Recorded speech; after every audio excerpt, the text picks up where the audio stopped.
Pesan kesaksian yang kami dengar, kami hidup bukan karena melihat tapi karena percaya. Kami berjalan di dalam iman akan Yesus Kristus akan Anak Allah. Dalam nama Yesus Tuhan, pada saat malam hari ini kami siap mendengarkan firman yang singkat ini. Haleluya. Amin. Silakan duduk. Dalam waktu yang singkat saya akan membagikan firman karena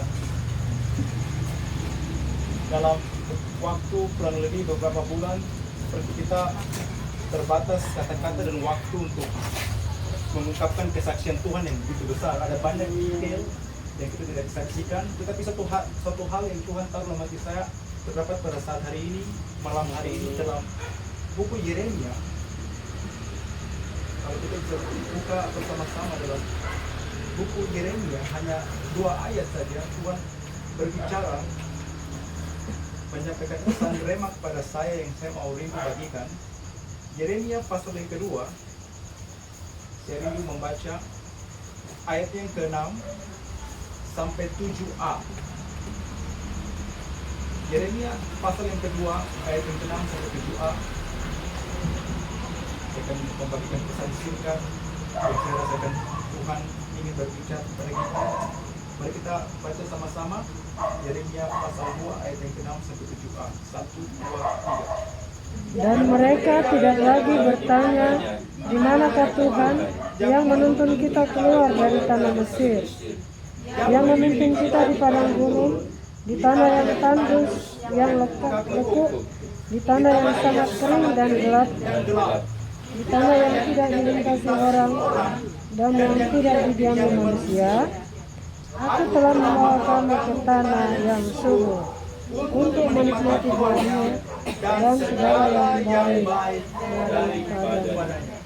Ini salah satu firman yang bagi saya unik, di mana Tuhan berkata sangat jelas pada ayat yang ke-6. Tuhan yang memimpin kita untuk masuk ke dalam padang gurun. Satu hal yang sangat unik pada tahun 2020, ketika kita mulai memasuki COVID, situasi pekerjaan ekonomi yang mulai goncang.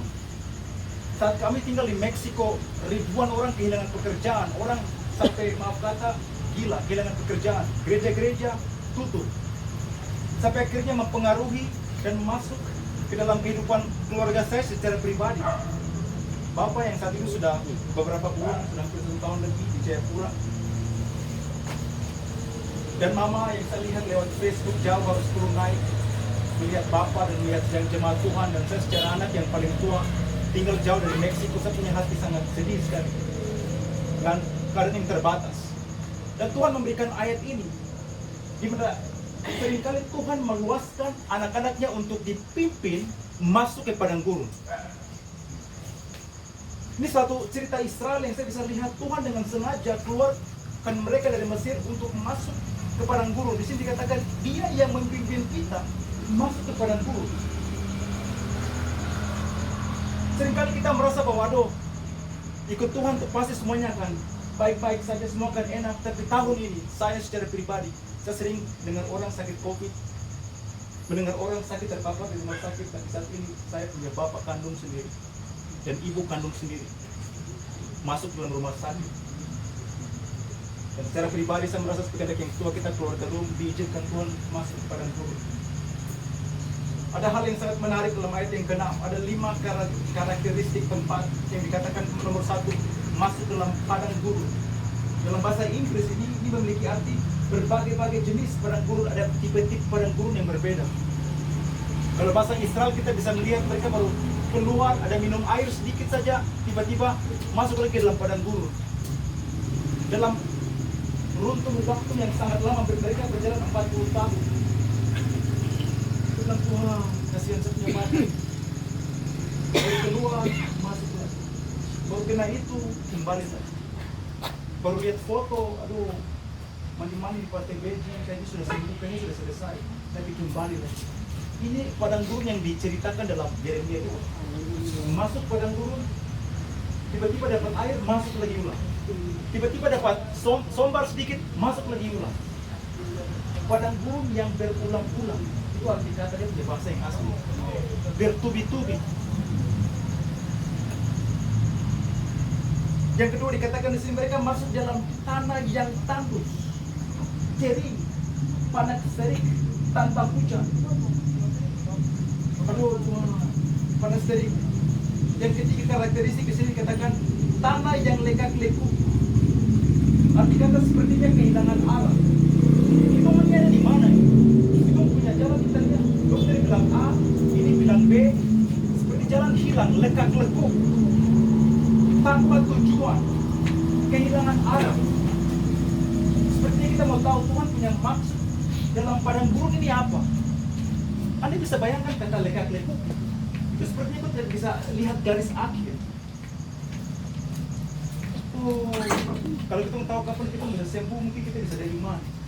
Ini lekak-lekuk. Tuhan, kapan ini lekak-lekuk akan berakhir? Yang keempat dikatakan tempat yang gelap. Kata tempat yang gelap ini sama seperti Mazmur 23. Dia membimbing aku melewati lembah kegelapan. Tempat yang gelap. Saat Bapak terbaring 21 hari di rumah sakit, jadi bisa kunjungi dia. Sampai puji Tuhan, ada satu sini sempat akhirnya masuk, dan Yesaya dari Wamene bisa masuk. Dan beliau dalam tempat yang gelap. Yang menarik ayat bagian yang kelima, di sini dikatakan tempat yang tidak dilintasi orang. Proses Tuhan dalam kau punya hidup tuh terkadang membuat engkau sendiri. Tidak ditemani orang. Tidak ada istri, tidak ada anak-anak. Tempat di mana Tuhan proses engkau secara pribadi. Tempat yang tidak dilintasi orang. Tuhan seringkali membawa kita proses masuk di mana kita melihat ke kiri, ke kanan, tidak ada yang bantu, hanya Tuhan saja yang tahu. Amen. Mazmur 121 dikatakan aku melihat ke kiri, ke kanan, ke gunung-gunung, di manakah datanglah pertolonganku. Pertolonganku datang dari Tuhan semesta alam. Amen.